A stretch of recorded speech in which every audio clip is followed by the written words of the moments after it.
My spoiled sister stole my car, and when I asked for it back, my mother called me selfish for not prioritizing her. I stepped out of the taxi with 3 cardboard boxes stacked in my arms, each one filled with hand-painted Christmas ornaments that still smelled faintly of acrylic sealant and fresh glitter. The November air was crisp against my face, and I could see my breath in small clouds as I balanced the boxes against my hip to dig out money for the driver. The fare was $23, which was $23 I'd have rather spent on supplies. But that was life without a car in a city where public transit didn't quite reach the suburbs where my grandparents lived. My grandmother was already at the door before I'd made it halfway up the driveway, wiping her hands on her floral apron and calling out that I should have let her know I needed a ride. My grandfather appeared behind her with that quiet smile he always wore when I visited, the one that made the corners of his eyes crinkle up in a way that reminded me I was loved even when I felt like a failure. I was 26 years old, running a small ornament business I'd built from nothing but stubbornness and a decent eye for color. And most days I was proud of myself even if nobody else seemed to be. My grandfather reached for the top box before I could protest that I had it handled. He was 73 but still insisted on helping with everything. Still mowed his own lawn and changed his own oil and fixed things around the house without calling a handyman. I'd learned years ago not to fight him on it. We walked up the driveway together, him carrying one box and me juggling the other two, their weight familiar against my chest. I'd packed them carefully that morning, wrapping each ornament in tissue paper, organizing them by design so I'd know exactly what I had when I got to my grandparents' place. We were almost to the porch when he suddenly stopped and looked around the empty street, his gaze sweeping from one end to the other like he was searching for something specific. His eyes landed on the empty spot where I usually parked, the patch of curb right in front of their mailbox that had been mine since I was 21. "Where's your car?" he asked. Simple question. 4 words. Totally reasonable thing to wonder when your granddaughter shows up in a taxi. But my stomach dropped anyway. That sickening lurch that happens when you've been avoiding something and suddenly can't anymore. I opened my mouth to answer, had even started to form the first syllable of a response I hadn't quite figured out yet. But my mother's voice cut through from the porch where she'd materialized like she'd been waiting for this exact moment. Like she'd been standing behind the door listening for my arrival specifically so she could control this conversation. "Oh, that old thing? It's with her sister now.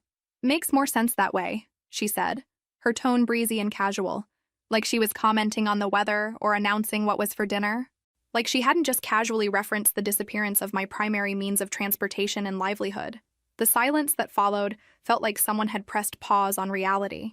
My grandfather turned to look at me, really look at me, and I saw something shift in his expression. It wasn't anger exactly, though there was definitely some of that. It was more like recognition, like he'd just solved a puzzle he'd been working on for months and didn't particularly like the picture it made. My grandmother's hand froze on the doorknob, her knuckles going white. Even the neighbor's dog, the yappy little terrier that usually barked at everything including wind, stopped mid-yap and fell silent. "Is that right?" my grandfather said. Not a question. A statement that somehow contained an entire interrogation. The way he said it, flat and controlled, was scarier than if he'd started yelling. I couldn't speak. My throat had closed up completely, locked tight around words I didn't know how to say. My mother kept talking, filling the silence with explanations that sounded reasonable if you didn't think about them too hard. Something about how my sister needed it more for her career, how she had important meetings and had to look professional, how I worked from home anyway, so what did I really need a car for? How I could always take taxis or public transit, how it all evened out in the end if you looked at the big picture, if you really thought about what was fair for everyone involved. Her voice had that bright, dismissive tone she used when she was rewriting history in real time and daring anyone to contradict her. The tone that made you feel crazy for remembering things differently than she was describing them. The tone that suggested if you argued, you were the unreasonable one. You were the problem. You were making things difficult for no good reason. My grandfather set down the box he was carrying with more care than necessary, placing it on the porch with the kind of deliberate gentleness that felt like the opposite of gentle. The way he moved, slow and controlled and precise, reminded me of how a storm builds on the horizon before it breaks, how the air gets heavy and still, right before everything explodes. He didn't say anything else right then, just picked the box back up and continued into the house, but his silence was louder than words. But I knew that look. I'd seen it once when someone tried to overcharge my grandmother at the mechanic's shop. Something had cracked open that wasn't going to close again. That night at dinner, nobody mentioned the car. Instead, we talked about safe things, neutral things, Things that wouldn't upset anyone or force uncomfortable truths into the open. We discussed the weather, how it was colder than usual for November, and wasn't that going to be hard on my grandmother's roses? We talked about my grandmother's book club, how they were reading some contemporary novel about family secrets and generational trauma, which in retrospect felt a little too on the nose. We talked about my sister's latest social media campaign that had gotten 12,000 likes and was getting her some attention from brands that might want to sponsor her content. I pushed mashed potatoes around my plate with my fork, making patterns in the gravy, and wondered when exactly my life had become something I was too afraid to discuss at family dinners. When had I become someone who just let things happen to her? Someone who sat quietly while her mother rewrote reality and her grandfather looked at her with questions in his eyes that she couldn't answer? Someone who said thank you when her grandmother packed up leftovers she didn't really want because she couldn't afford to turn down free food? The answer, I knew if I was honest with myself, wasn't a single moment. It had been a gradual erosion, a slow giving away of pieces of myself until I woke up one day and realized I'd been running on empty for months, and had stopped noticing because that's just how things were now. That's just how our family worked. That's just what you did when you loved people. The ornament business had started almost by accident when I was 19 and trying to figure out what to do with my life, beyond the vague idea that I should probably go to college even though I had no clear plan or passion. I'd been working a temporary holiday position at a craft store called Riverside Artisan Supply, one of those places that smelled like cinnamon potpourri and sold everything from yarn to wood-burning kits to those weird decorative gourds people put in bowls for some reason. During my lunch breaks, sitting in the cramped break room that always smelled like someone's microwaved fish, I'd started painting the wooden ornament blanks they sold in the store. Just simple designs at first, basic snowflakes and Christmas trees, and stars rendered in acrylic paints I'd buy with my employee discount. Nothing fancy, nothing revolutionary. I'd paint during my 15-minute breaks, during my half-hour lunch, sometimes before my shift started if I got there early enough. But here's the thing about having a good eye for color and a steady hand. People notice. Customers would see me painting and ask questions. Where did I learn to do that? How long had I been painting? Did I take commissions? At first, I thought they were just making conversation, the way people do when they're waiting in line and feeling awkward. But then someone actually asked to buy what I was working on, offered me $20 for an ornament that had cost me maybe $3 in materials, and an hour of time. Within 2 months, I had a waiting list. Not a long one, not something impressive enough to quit my day job over, but enough that I started thinking maybe this could be something more than just a lunch break hobby. Within 6 months, I'd quit the store and was working from my apartment full-time, turning my second bedroom into a workshop that smelled constantly of paint and wood and the particular chemical sweetness of acrylic sealant. I loved everything about it. Loved waking up without an alarm and knowing I got to paint all day. Loved choosing my own projects, my own designs, my own prices. Loved the smell of the workshop, the way paint got under my fingernails and stayed there for days. The focused quiet of working on a detailed piece for hours. Loved delivering orders and seeing people's faces light up when they saw their custom ornaments for the first time. Loved that I was building something that was entirely mine. Something nobody could take credit for or diminish or explain away as luck. By the time I turned 21, I had a solid client base. Teachers who wanted ornaments with their names and year for their classrooms, who'd order 30 at a time and distribute them as gifts. Couples celebrating their first Christmas together who wanted something personalized. Usually their names and a date rendered in careful script. Families who ordered custom pieces every year, adding new members as they grew. Babies and weddings and new houses commemorated in hand-painted wood and careful brushstrokes. Military families who wanted ornaments representing their service. Deployed parents. Homecomings. It wasn't going to make me rich. Most months I cleared maybe $1,800 after expenses, which was enough to cover rent and food and supplies with a little leftover. But it was mine. I'd built it from nothing but determination and a willingness to work 12-hour days when necessary. Nobody had given it to me. Nobody had made it possible except me, and that felt like an accomplishment in a way nothing else ever had. That's when my grandfather showed up with the car. I remember that day so clearly it might as well have happened yesterday instead of 5 years ago. It was a Tuesday afternoon in March, unseasonably warm, one of those early spring days that tricks you into thinking winter is over before it dumps another snowstorm on you. I was in my workshop working on an order of 40 ornaments for a local elementary school when my phone rang with my grandfather's number. "Meet me at the intersection of Oak and Riverside in 20 minutes, he said. "Bring your driver's license." I showed up confused, still wearing my paint-stained jeans and the old sweatshirt I worked in, my hair pulled back in a messy ponytail. My grandfather was waiting next to a 7-year-old sedan, nothing fancy, forest green with some cosmetic dings in the doors but clean and well-maintained. He'd researched the most reliable used models, compared prices, had his mechanic friend check it over not once but twice to make sure everything ran perfectly. He handed me the keys in that parking lot and said, "An artisan needs reliable wheels. Can't build a business from a bus stop." The title was already registered in my name. He'd paid for 6 months of insurance up front. He'd filled the tank with gas and left an emergency kit in the trunk, one of those ones with jumper cables and a first aid kit and a flashlight that actually worked. I'd cried right there in the parking lot. Actual tears streaming down my face, not pretty delicate crying, but ugly, grateful sobbing that probably scared some of the other shoppers walking by. Nobody had ever done something like that for me.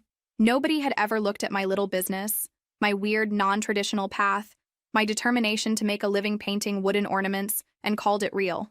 Called it something worth supporting. Called me an artisan instead of a hobby crafter or a kid who needed to get a real job. The car changed everything. Suddenly, I could go to craft fairs in neighboring cities, could set up booths at festivals and farmers markets within a 100-mile radius. I could buy supplies in bulk from the wholesale place 40 minutes away, saving enough on materials to actually increase my profit margins. I could deliver large orders personally instead of dealing with shipping costs that ate into my already thin bottom line. I could transport finished inventory to stores that wanted to sell my work on consignment. For 2 years, that car was my business partner. I named her Silver because of her forest green paint color that looks silvery in certain lights, which made absolutely no sense, but felt right anyway. I kept her clean, got her oil changed religiously every 3,000 miles, fixed problems immediately instead of letting them deteriorate. I hung a small hand-painted ornament from the rearview mirror, a tiny silver tree that caught the light when I drove. I knew what she represented: freedom, independence, someone believing in me enough to make that belief tangible. But then my mother started talking about fairness and equity and family resources and how we all needed to support each other through difficult times. And the careful balance I'd built started crumbling before I fully realized it was under threat. It began small, like these things always do. Casual requests that seemed completely reasonable on the surface, impossible to refuse without looking like a terrible person. My sister, who still lived with my parents despite being 24 and supposedly building a career, needed to get to an important meeting across town for her influencer work. A potential brand partnership that could really launch her platform.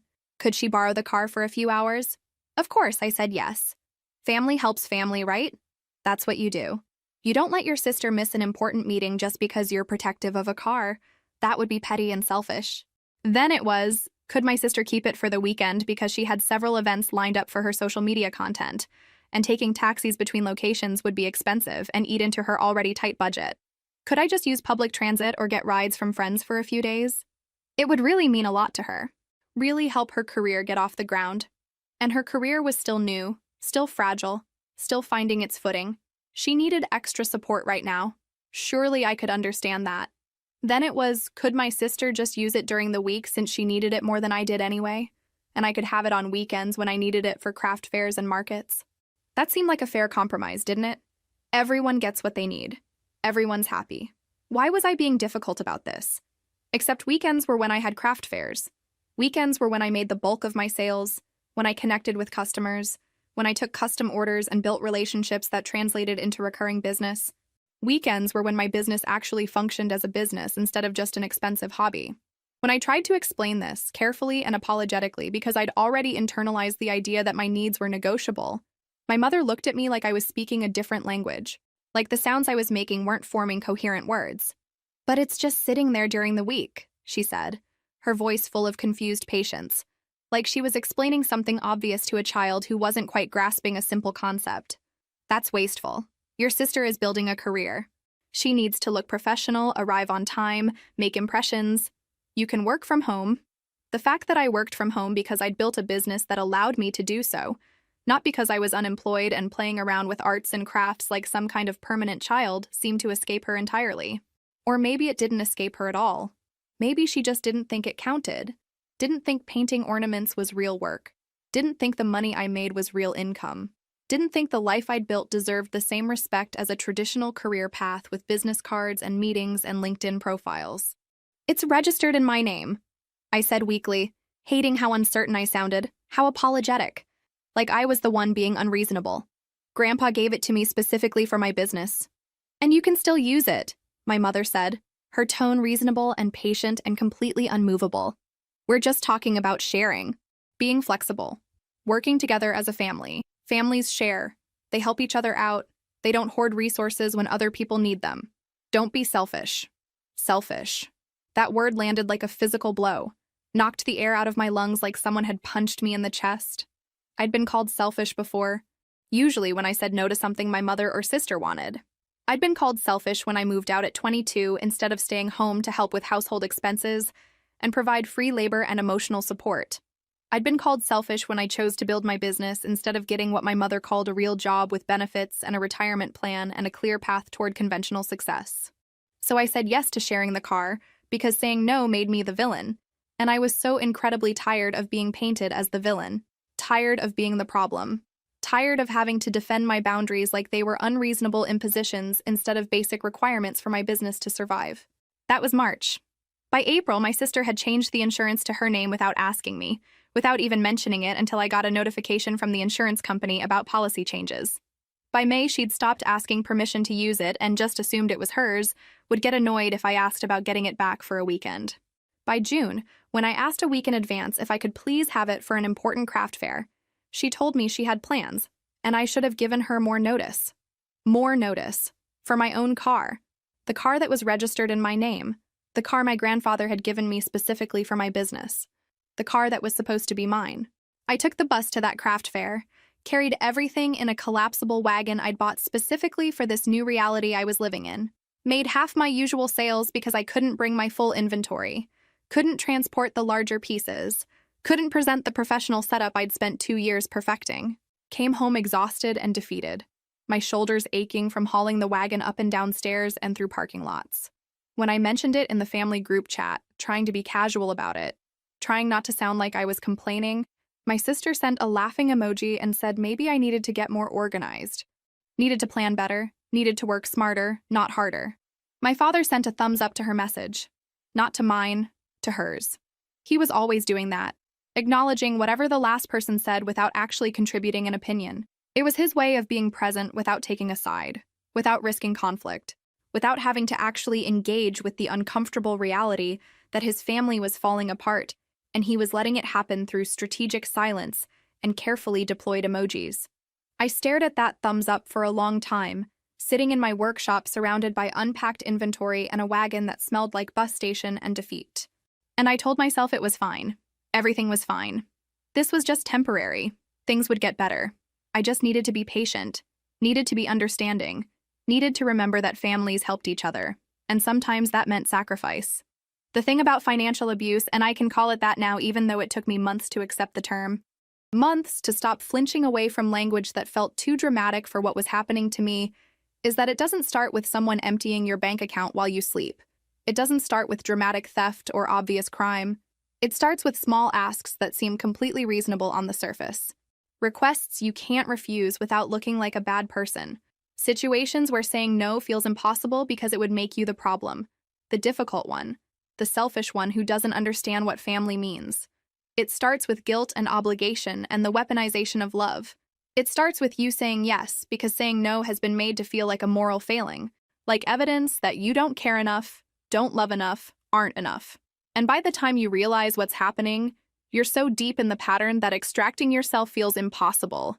Feels like it would tear apart everything you thought you knew about your family and your place in it. After the car came the credit card. That happened in July, on a Wednesday evening when I was working late in my workshop, trying to finish an order before the deadline.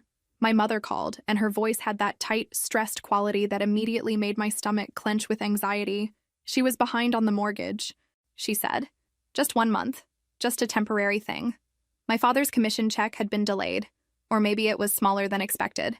I got 2 different explanations in the same conversation, which should have been a red flag but wasn't because I was too busy feeling sorry for her to notice the inconsistency. She just needed a bridge loan, she said. Just something to get her through to the next paycheck. Could I help? She'd pay me back within 2 weeks, absolutely guaranteed, the moment my father's next check came through. She'd never asked me for money before.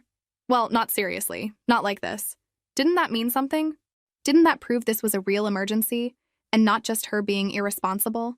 I had $3,400 in my savings account, money I'd been building slowly and carefully, putting away 100 here, 200 there from each sale. I'd been dreaming of maybe renting a small retail space for the holiday season, somewhere with foot traffic and good visibility, somewhere I could actually have customers walk in and browse instead of relying on online sales and craft fairs. Those savings represented months of careful planning and disciplined saving and calculated hope. I sent her $2,000 and told myself I was doing the right thing. I was being a good daughter. Families help each other when things get hard. That's what you do. That's what love looks like. Sacrifice and support, and putting other people's needs before your own wants. The retail space would still be there next year. My mother needed help now. 3 weeks later, she asked for help with utilities. $500, she said. The commission check had definitely come through this time. She could show me the deposit if I wanted to see it, but it had gone to catch up the mortgage like they'd agreed, and now the electric bill was past due. Late fees were adding up. They were going to shut off the power if she didn't pay by Friday. Did I want my parents sitting in the dark? Did I want them to lose the house? I sent $300 because that's what I could spare without completely emptying my account.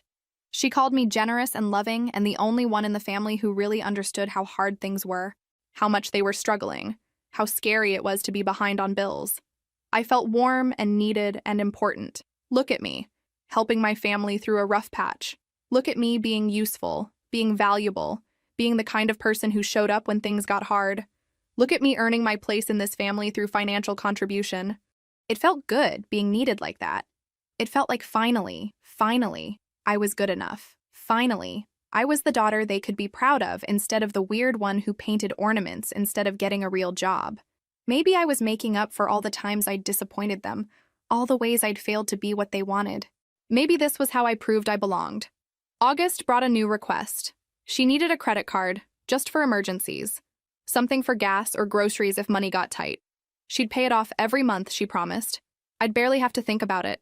And I qualified for better rates than she did, so really, I'd be helping her save money in the long run. I should have said no. I can see that so clearly now, looking back. But in the moment, with her voice plaintive and tired on the phone, with the weight of being a good daughter pressing down on me, I said yes. I added her as an authorized user on my business credit card, the one I used for supply purchases, and I set the limit at $1,000. Just for emergencies, I told myself. Just to help out. The first month, she charged $700. Art supplies, she said when I asked. She'd bought materials for me wholesale, found a great deal, wanted to surprise me. I checked my storage space and found nothing new. When I brought this up, she got defensive. Maybe it hadn't arrived yet. Maybe she'd gotten the delivery date wrong. Why was I accusing her of lying? I apologized. Can you believe that? I apologized for asking about $700 of charges on my own credit card. September was worse. $1,200. The limit I'd set had somehow been increased, though I never authorized it. I called the credit card company and learned that authorized users could request limit increases if the primary cardholder had good credit, which I did, which I'd spent years building, paying every bill on time, keeping my balances low, being responsible. When I confronted my mother about the charges, she sent me screenshots of restaurant meals, gas station receipts, a payment to a marketing consultant my sister had hired. Family investments, she called them. My sister's influencer career was about to take off, she said, and we all needed to support each other through the growth phase. Once my sister started making real money, everyone would benefit. I just needed to be patient and supportive. But I didn't agree to pay for her marketing consultant, I said. Don't you want your sister to succeed? My mother asked. Or are you jealous? Jealous. Another word that made me feel small and petty and wrong. I wasn't jealous. I was confused and scared and starting to realize that my bank account was evaporating while my family's lifestyle remained unchanged. But admitting that felt like admitting I didn't love them enough, didn't trust them enough, wasn't generous enough. So I made the minimum payment on the credit card and told myself things would get better soon. October was when everything crystallized into sharp, undeniable focus. I woke up to a notification on my phone. Insufficient funds. A payment for my workshop rent had bounced. I stared at the screen for a full minute, not understanding. I'd had money. I'd been careful. I'd been tracking my expenses and my income, and everything should have been fine. I opened my banking app with shaking hands. My checking account showed $73.19. My savings account, the one I'd been rebuilding after helping my mother, showed $205. The credit card showed a balance of $4,317. $4,317. I sat there in my workshop at 4 in the morning, paint-stained hands clutching my phone, and felt something break inside me. Not my heart, my denial. I pulled up my credit card statements and started making a list. Started in March, when everything began. By the time dawn broke through my window, I had a spreadsheet that told a story I hadn't wanted to see. $8,243. That's how much had disappeared between March and October. That's how much of my business, my savings, my future had been redirected to fund my family's lifestyle, while they called it love and generosity and family support. The supply charges my mother claimed to have bought me never existed. The emergency gas money? My sister's car, not hers. The grocery charges? I pulled up the dates and cross-referenced them with my sister's social media posts. Dinner at an upscale restaurant downtown. Brunch with friends at a place that charged $17 for avocado toast. Coffee dates and shopping trips and subscription services I didn't even know existed. My mother had created a group chat in September called Family Business Ideas. I'd ignored most of it because I was busy actually running a business. But that night, sitting in my workshop with my cold coffee and my spreadsheets, I scrolled through it. She'd written a detailed proposal for reorganizing my ornament business as a family venture. In her vision, she'd handle finances and marketing, my sister would manage social media and customer relations, and I'd do the actual painting. The profit split she'd proposed gave me 20%. 20% of my own business.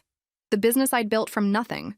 The business that existed before any of them paid attention to it. There was more. My father had seen the proposal, hadn't objected, had just sent a thumbs-up emoji. My sister had added heart emojis and commented that this was going to be amazing for her brand. Nobody had asked me. Nobody had thought maybe the person who actually created and ran the business should be consulted before they divided up her life's work. I sat on the floor of my workshop that night, the cold concrete seeping through my jeans, and I didn't cry. I was past crying. I was in that strange, clear space beyond anger or sadness where you finally see the truth, and you can't look away anymore. My family wasn't helping me. They were consuming me.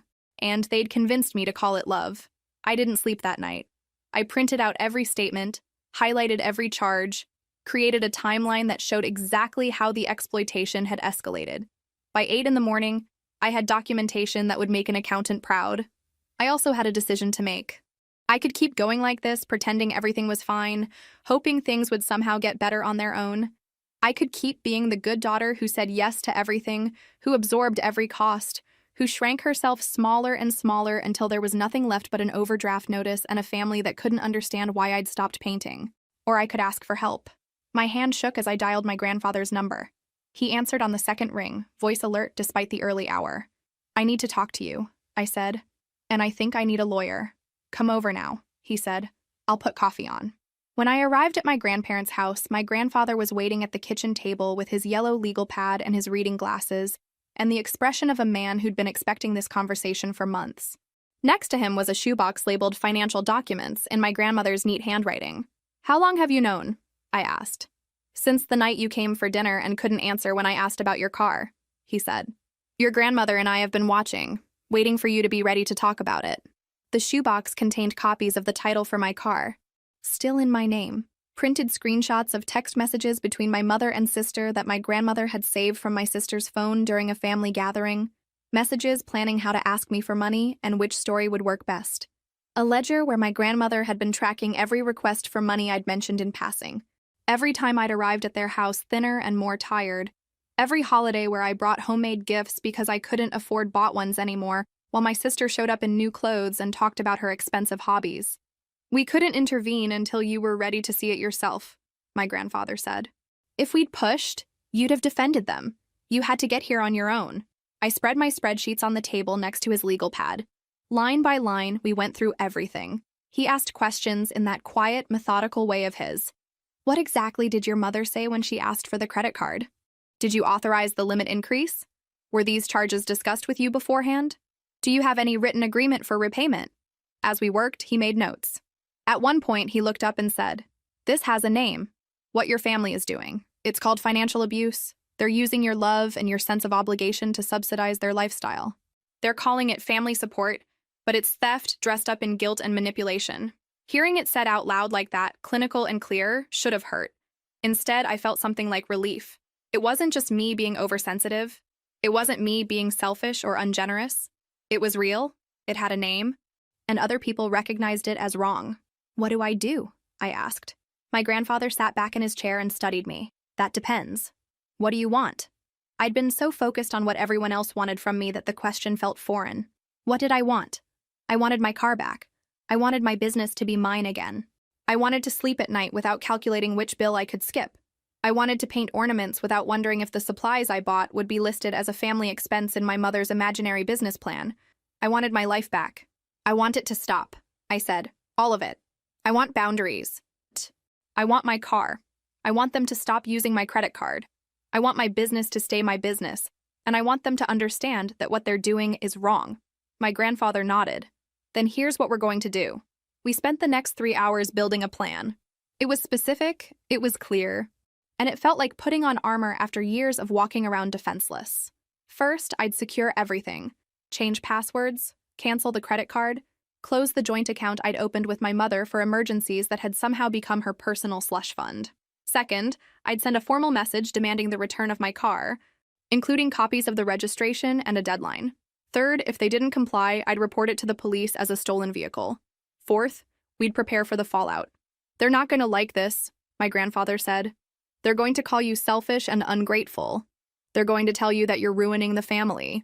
They're going to make you feel like the villain." "They already make me feel like the villain," I said. "At least this time I'll be standing up for myself while they do it." My grandmother appeared then with fresh coffee and homemade cookies that she packed into a container for me to take home. She kissed my forehead and said, "You've been carrying this alone for too long. Let us help." I left their house that morning with my documentation organized into folders, a legal plan, and something I hadn't felt in months. Hope, maybe. Or just the strength that comes from knowing you're not imagining things. Back at my apartment, I started implementing the plan immediately. First, I changed every password on every account. Email, banking, credit card, business website, cloud storage where I kept my design files.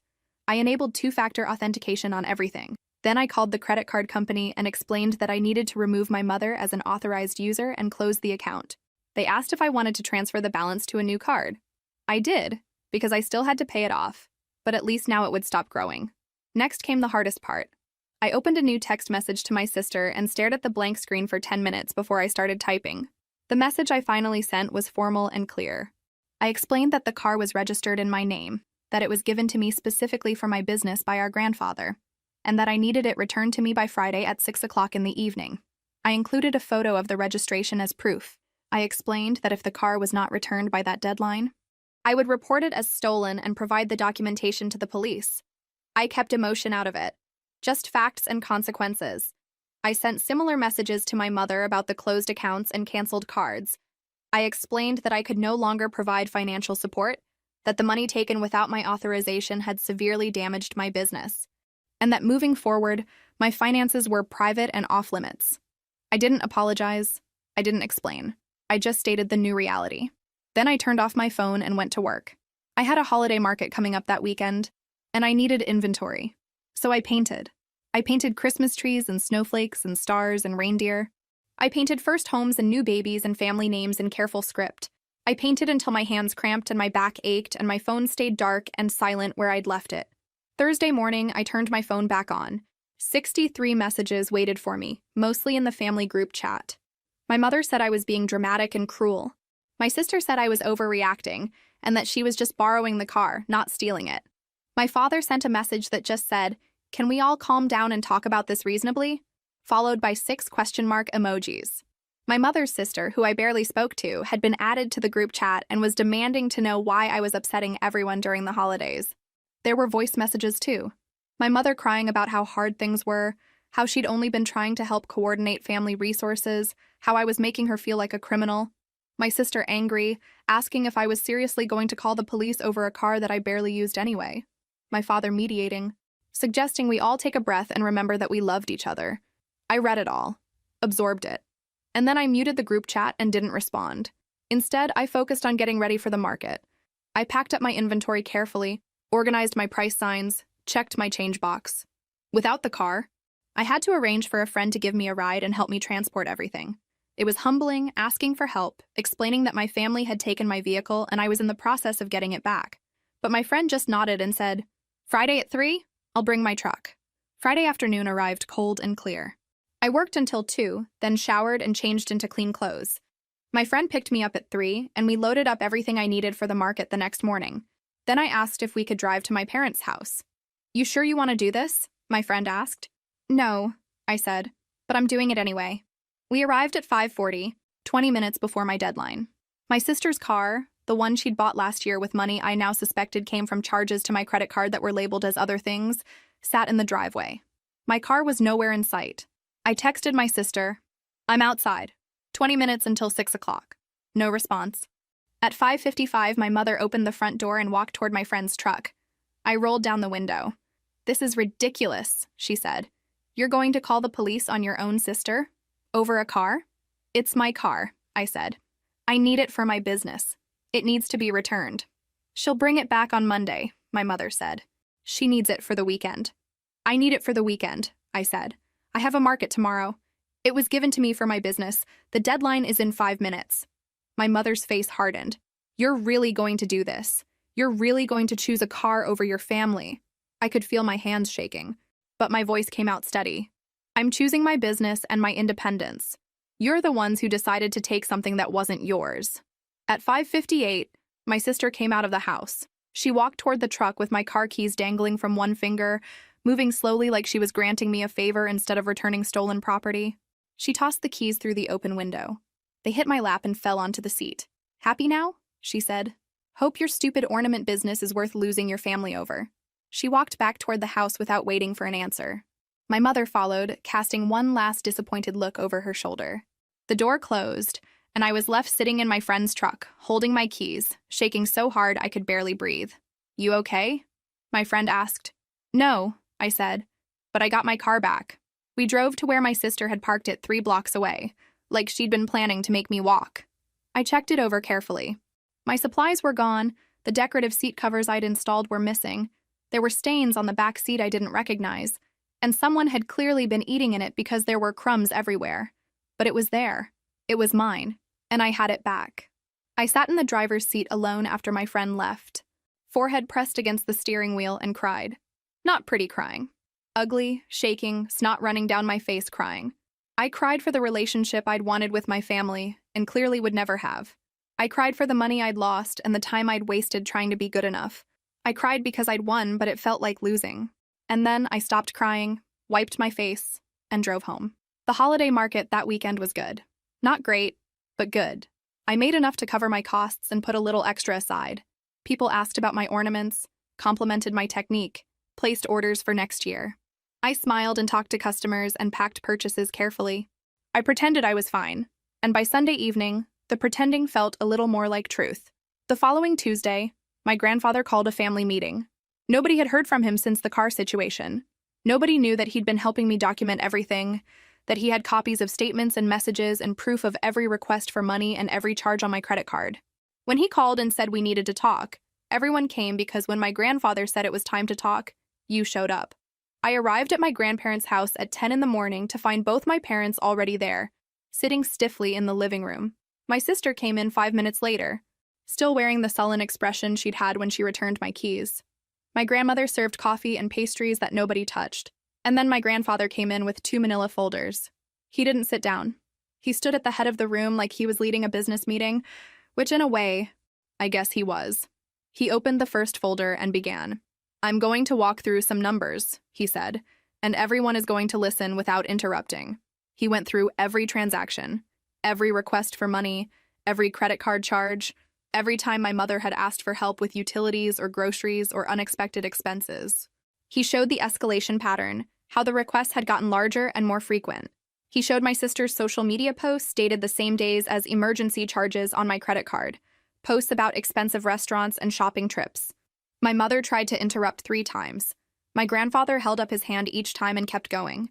When he finished reading the financial timeline, he pulled out printouts of the family group chat messages about reorganizing my business. He read my mother's proposal aloud, including the part where she'd suggested I should get 20% of my own work. The room got very quiet. This has a name, my grandfather said, and his voice was harder than I'd ever heard it. What you've been doing to her. It's financial abuse. You've been using her sense of obligation and her love for you to take her money, her car, her time, her business. You've been calling it family support and generosity, but what it actually is, what the law calls it, is theft. It's exploitation. It's wrong. My mother's face flushed. We were trying to help coordinate resources. We're a family. Families share. Families ask permission, my grandfather said. Families respect boundaries. Families don't add someone as an authorized user on their credit card and then charge thousands of dollars without discussion. That's not sharing. That's stealing. He looked at my sister. You took a car that was registered in your sister's name, that was given specifically for her business, and you kept it for months. When she asked for it back, you called her selfish. Do you know what that sounds like to me? Entitlement. Manipulation. My sister looked at the floor and said nothing. My grandfather turned to my father, who'd been sitting motionless through the entire presentation. And you. You saw all of this happening. You knew. Every thumbs-up emoji you sent was permission. Every time you stayed quiet, you were choosing a side. You chose their convenience over your daughter's well-being, and you thought silence would protect you from the consequences. My father opened his mouth, closed it, looked at his hands. Then my grandfather opened the second folder. I had set aside a small trust fund for family emergencies. Medical bills, unexpected job loss, genuine crises. I'd planned to tell everyone about it after I passed, something to help with transition costs and funeral expenses. But after watching how you've been defining emergency and family support, I've made some changes. He pulled out a legal document. The trust has been reorganized. A portion will still be held for genuine emergencies, with clear definitions and oversight. The remainder has been transferred to a business development fund specifically for my granddaughter's ornament business. The money is hers, controlled by her, and cannot be accessed by anyone else for any reason. My mother stood up suddenly. You can't do that. That money was for the family. All of us. I can do that, my grandfather said calmly. And I have. My money, my choice. Just like her car was her car, her credit card was her credit card, and her business is her business. These are not complicated concepts. He sat down then and looked at me for the first time since the meeting started. What do you want? He asked. What would make this right for you? I'd thought about this since the night I called him. I'd imagined this conversation 100 different ways. In some versions, I demanded full repayment. In others, I cut everyone off completely. In my angriest moments, I fantasized about public confrontation, about posting my spreadsheets online and letting everyone see what my family had done. But sitting there in my grandparents' living room, looking at my mother's defensive face and my sister's resentful silence and my father's desperate desire to disappear, I realized what I actually wanted was much simpler. I want the charges to stop immediately, I said. My voice came out steadier than I expected. I want my finances to be private and off limits from now on. I want my car to stay my car, my business to stay my business, my life to be respected as mine.